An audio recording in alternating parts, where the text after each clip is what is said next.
Welcome back to another rendition of Marvelous Talk with Big G's Rabbit Hole that's going to break down some information for you, for all the Marvel fans that exist out there. Hey, but before you do that, if you like and subscribe to our content, that helps us out so very much. We love to bring information to the public concerning Marvelous Talk, but liking and subscribing helps us drive the content to bring more to the folks that love what we do, and we thank you. So saying all that, I'm going to move into this. Yo, you got this Thunderbolts thing coming. Got to have an evil team. Never happened in the MCU. Why are they picking the Thunderbolts first? Because there's been other renditions of superhero teams or villain teams that just blow the Thunderbolts out the ballpark. But I think there's a specific reason why they're doing it. Anyway, the original Thunderbolts was Baron Zemo, which you already have in the MCU. A guy called the Beetle that got a lot into it with Hank Pym, Henry Pym, and the Wasp. And he was sort of like a secondary villain that always fought with them, like this guy called Whirlwind, who is actually a mutant in the Marvel comic book universe. You have this guy called the Fixer, who was supposed to be the anti-Tony Stark. Anything Tony Stark built, he could tear it apart, fix it, and turn it into anything. And that was his superpower. So he was the guy that would fight Tony Stark. You had Moonstone, who was more or less a Green Lantern of the Marvel comic books, but she was the one that was more apt to do a little bit good, or a little bit of good to help people. And then finally, you had a character that I really never found any love for, a lady named Screaming Mimi, who actually turned into a hero later on up the road and joined the original New Avengers that came with the comic book rendition past the 2000s.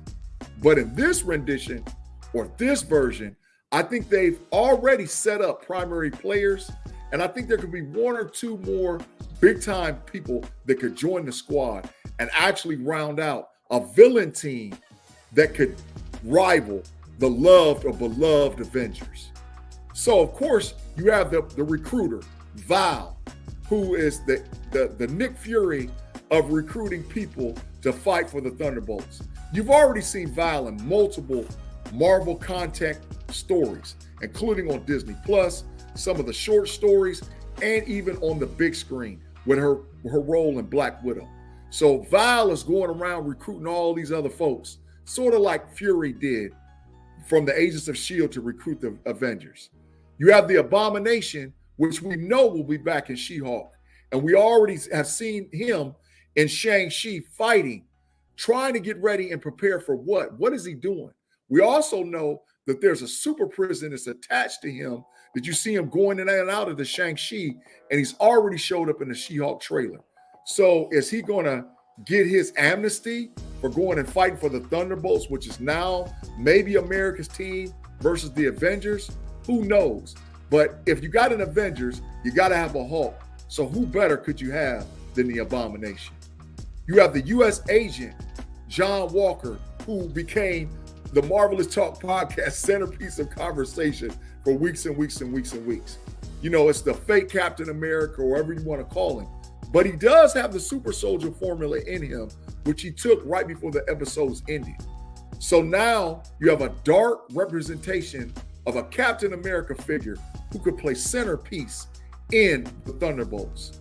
You have Yelena Belova, who is Black Widow's sister, who could be the version of the White Widow or the Red Widow in the Thunderbolts team, because she's really angry at everybody because her sister, Natasha, has died or not to be seen anymore in the MCU, so we think.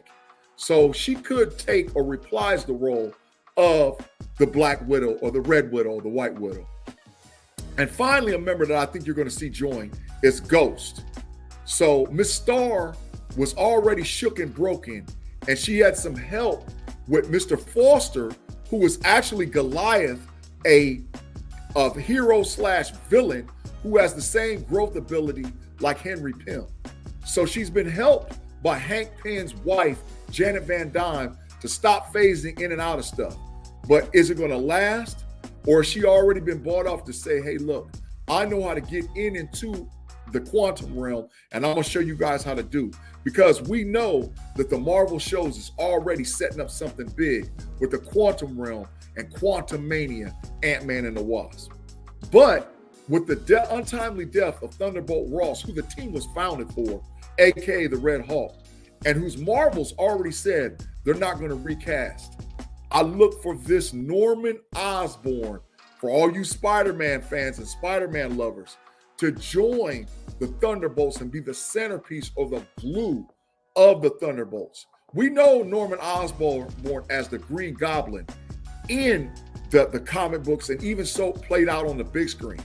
But wouldn't it be sweet in our 616 universe, we see Norman Osborn as a hero first, not as the Goblin, but more as an Avenger, Patriot, which they call him in the Marvel comic book universe.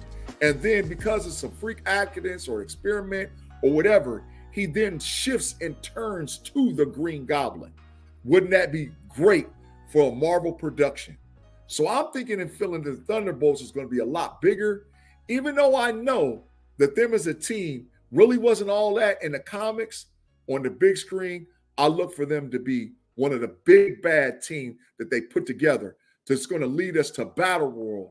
And some of those guys get picked off and join Battle World in an Avengers 5 or possibly an Avengers 6 movie. Man, once again, if you like our content, please like and subscribe. This is Big G coming to you from Marvelous Talk, and I just wanted to chop it up with you about the Thunderbolts. Thank you for joining us, and we look to hear from you next week. Peace.